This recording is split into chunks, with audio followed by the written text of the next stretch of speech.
Zelf kan ze zich niet meer veel herinneren van het moment van de feiten zelf. Wat ervoor gebeurde en wat daarna, dat kan ze allemaal heel goed vertellen.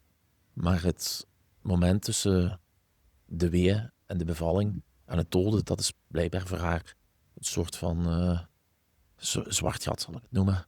Ja, en dus op dat moment bevalt ze van dat kindje, ze doodt dat. Wat doet ze eigenlijk met het lijkje van de baby?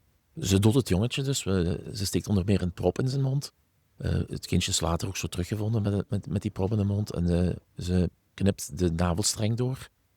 Het jongetje stopt ze in een rode trolley die ze eerst nog moet gaan halen boven. Dus ze gaat weer terug naar de badkamer, weer in alle stilte. Ze stopt handdoeken erin, want ze veegt de badkamer, vloer schoon. Later worden er wel nog wat bloedsporen gevonden.